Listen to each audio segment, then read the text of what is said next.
Nós estamos de volta com Vida em Conexão e nesse dia de hoje tem uma entrevistada super especial, compartilhando um pouco da sua vida, um pouco das suas dificuldades e como, apesar de tudo, hoje ela se tornou uma pessoa vencedora, né? Conseguiu recomeçar a sua vida, que é a Bispa Rosália, Tia Rosália, enfim, são vários nomes para chamar. E eu queria conversar com você agora um pouco sobre a sua vida de hoje. A gente conversou um pouco no primeiro bloco sobre como foi sua infância, as dificuldades que eu sei que vocês viveram, o seu encontro, na verdade, com Deus. E aí, como é que foi agora a sua vida já depois de adulta, né? Você sempre morou em Goiânia, você conheceu, você casou em Goiânia. Conta um pouco dessa sua vida depois. Então, a gente ainda era meio adolescente quando minha mãe deu um tilt lá e resolveu mudar para Goiânia. A gente morava em Anápolis, porque a minha mãe estava cansada de sofrer. Foi uma história de muito sofrimento, muitas dores. E ela falou, vou mudar de vida. Minha mãe era muito impetuosa, então muito forte. Embora não pareça, mas ela é um pouco dura na queda. Então minha mãe tomava umas decisões assim, creio que inspirada pelo Espírito Santo, que ela já tinha se convertido. E o Robson foi para Goiânia e ela falou, eu vou também. Então nós mudamos para Goiânia. Lá em Goiânia, Deus começou a restaurar a nossa vida, muito lentamente, muito devagar. E a igreja começou a se estabelecer, né? A comunidade evangélica, o Robson já tinha casou e tal. E aí eu conheci na igreja a pessoa com quem eu me casei, o Nicolau, né? Casei em 88, ficamos casados por 25 anos e há 1 ano e 10 meses Deus achou melhor levá-lo, né? Então eu me casei, tive dificuldade de ter filhos. Quando eu tentava engravidar e eu chegava nos médicos, os médicos falavam para vocês querem ter filhos? Pode adotar, vocês nunca vão ter filhos. E não tinha uma razão. Então eu ficava assim, meu Deus, por que tanta dificuldade, Senhor? A infância é desse jeito, a hora que cresce lutando para resolver uma coisa ou outra. Aí o sonho de casar, o sonho de ter filho, não pode ter filho.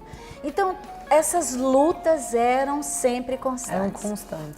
Mas isso aí, não abalava a sua fé? Muito, mas aí eu voltava naquele princípio. Deus tem que ser a minha fonte. Deus é a minha fonte.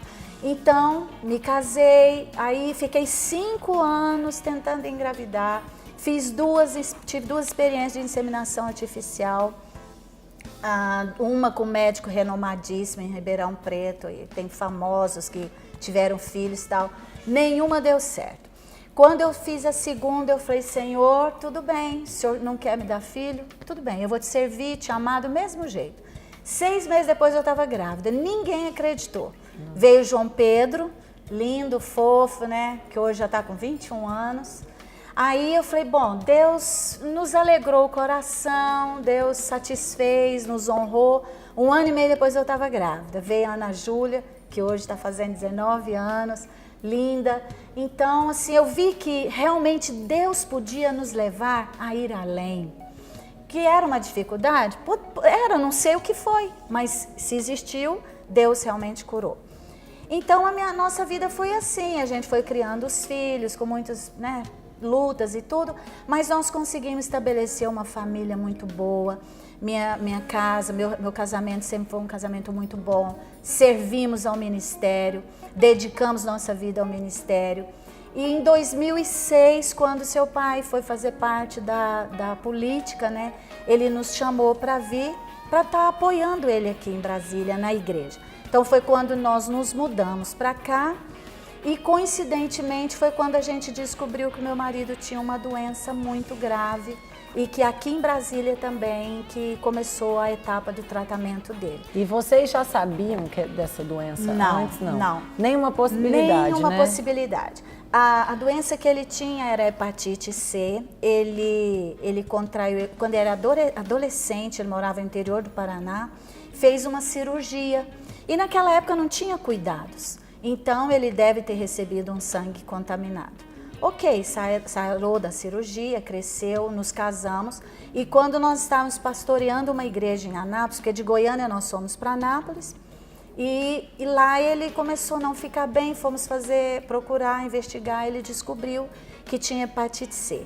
Ele já tinha 40 anos de vírus incubado. Nossa. Então já era uma coisa, ele já era cirrótico, o vírus já tinha tomado conta do fígado, e o fígado já estava todo fibroso.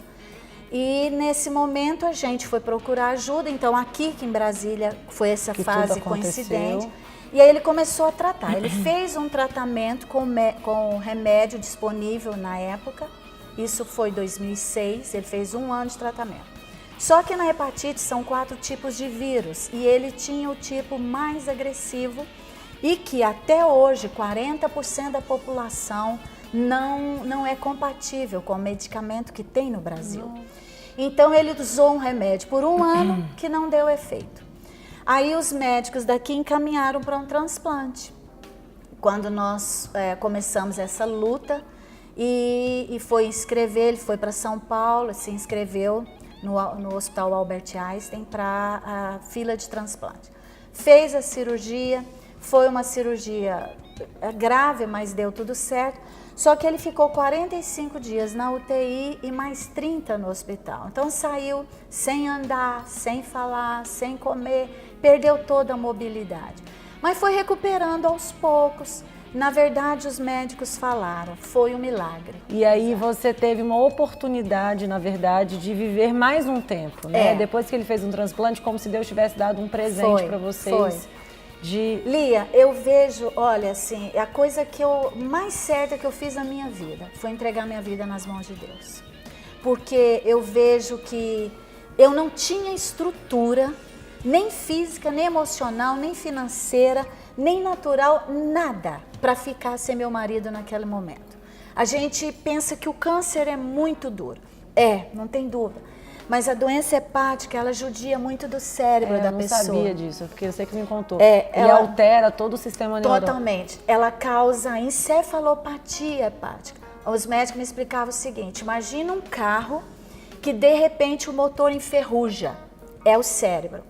O cérebro vai enferrujando, então o sistema nervoso vai enferrujando, então a pessoa não pensa, não tem memória. Aqui em Brasília, eu acordava com ele de madrugada repetindo frases. Eu tinha que pegar ele e sair correndo para o hospital. Nos Estados Unidos eu fiz isso. E a pessoa desenvolve a barriga d'água, que é a ascite. Então ele acumulava 10 litros de água na barriga, tirava, daí 3 dias já estava com os mesmos 10 litros. Então você vê a pessoa sofrendo, se decaindo daquele jeito, é muito triste. O coração dele foi tão forte que segurou a vida dele por 1 semana com uma pressão 3 por 1, 3 por meio, 2 por menos nada. Era desse jeito. O coração segurando, mas o corpo já não dava conta. Então, quando os meninos chegaram e viram o pai dele daquele jeito, os médicos, por 1 semana eles ainda tentaram hemodiálise e tal. Aí eles falaram para mim, olha, não dá mais. Nós estamos segurando a pressão, segurando os rins, segurando o corpo com máquina. Mas daqui para frente, nós vamos provocar sofrimento. Eu orei, conversei com meu líder espiritual, né, meu profeta. Eu falei, o que eu faço? Como é que eu vou permitir? Desliga. Imagina isso. E a culpa depois que você viver. É uma sensação tão estranha, porque eu vi Deus fazer um milagre. Por que Deus não podia fazer de novo? Essa era a minha luta, essa foi a luta dos meus filhos.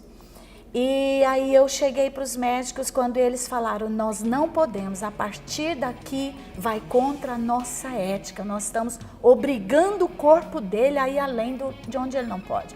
Então eu cheguei diante de Deus, eu tomei uma decisão, eu falei, eu vou fazer uma vigília. Chegou na sexta noite, eu dispensei todo mundo, eu estava com uma amiga de oração lá, eu falei, eu quero que você fique na vigília comigo. E eu fiz uma vigília de a noite inteira, ungí-lo de hora em hora, de sexta até na noite de sexta para sábado. E orando e ungia, eu declarava como as muralhas de Jericó. Os plantonistas olhavam para mim e pensavam que estava doido. Mas como a gente já estava ali Há muito tempo, no AIS os acompanhantes podem ficar com o paciente dentro da UTI 24 horas. Eu já era conhecida, então todo mundo já sabia que eu estava orando. Punha música, era 24 horas ele ouvindo música lá. Então, eu criei um ambiente espiritual ali, sabe? E eu ungi ele de hora em hora, às 7 vezes, até às 6 da manhã. Quando chegou às 6 da manhã, antes de eu orar, eu falei, Senhor, é a última vez. Agora o Senhor vai falar comigo, se ele vai ou se ele não, o Senhor vai curar. Porque um milagre eu já tinha visto. Ou eu ia ver o segundo, ou eu ia me render, né? E quando eu terminei de orar às 6 horas que eu ungi, eu senti o céu fechado. Deus falou comigo, chega, agora acabou. Então eu fui para casa naquela sensação, chamei meus filhos e falei, o que eu tinha que fazer eu fiz, agora Deus vai fazer a vontade dele e pronto. Quando foi no domingo, aí no domingo de madrugada eu acordei com Deus me incomodando para ir despedir dele. Eu falei, Senhor, não faz comigo não.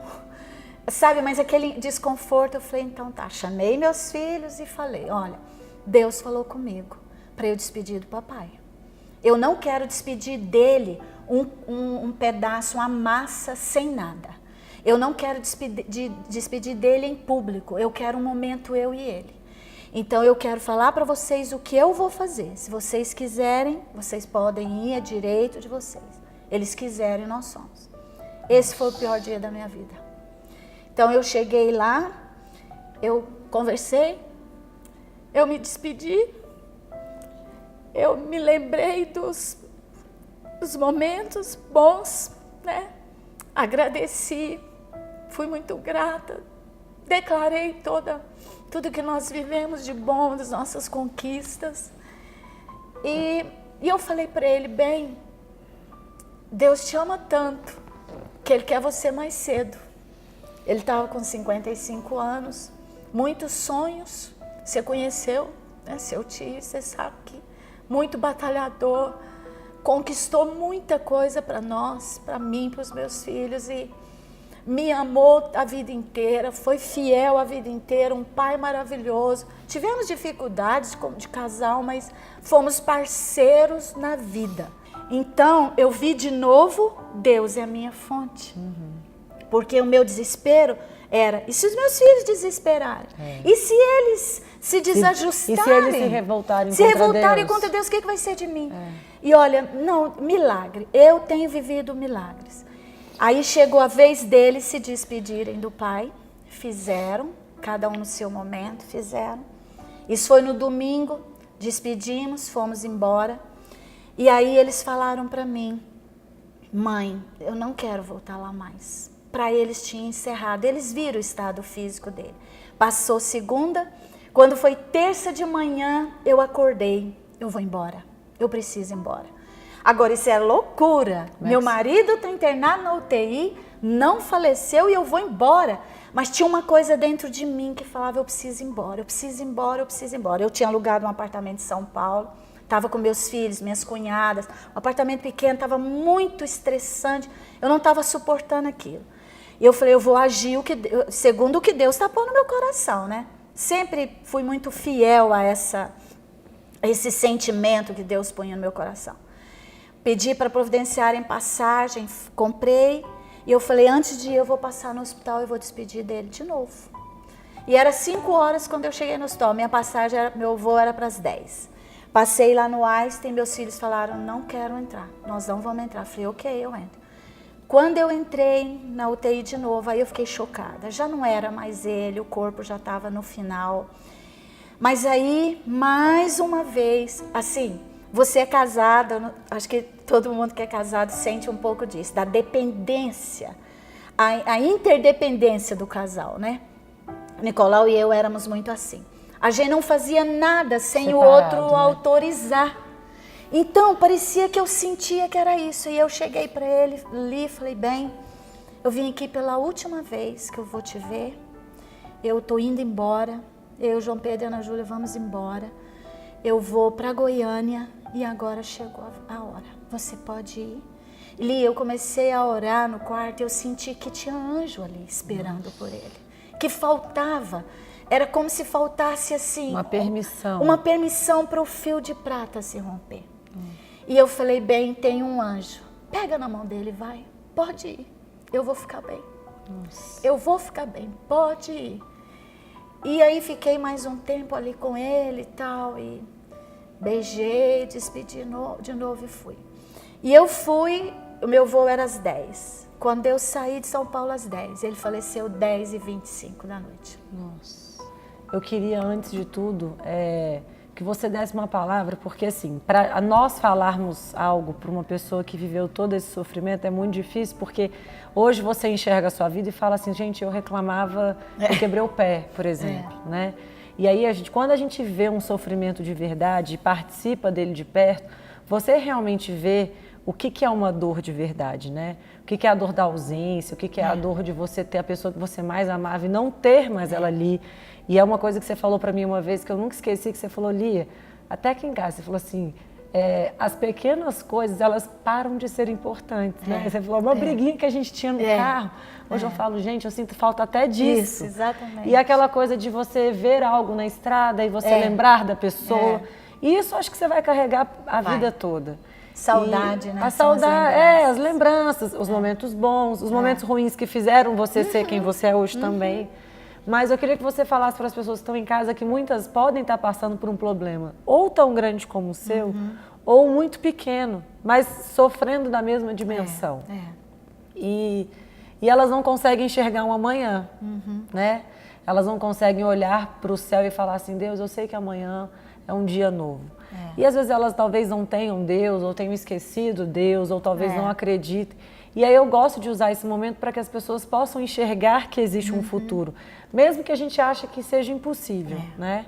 E aí eu queria que você falasse brevemente assim, uma palavra de ânimo para as pessoas que estão nos ouvindo agora. Olha, em vários momentos, muitos, eu me senti sem esperança. Eu entrava no Albert Einstein, lá em São Paulo, e eu falava, acho que eu nunca mais saio desse lugar. Acho que a minha vida vai ser aqui. Eu entrava num outro hospital e falava, minha vida vai ser isso aqui. Depois que ele faleceu, eu falava, eu nunca mais vou sair dessa angústia, eu nunca mais vou deixar essa tristeza. Então, a falta de esperança, ela é companheira de toda dor.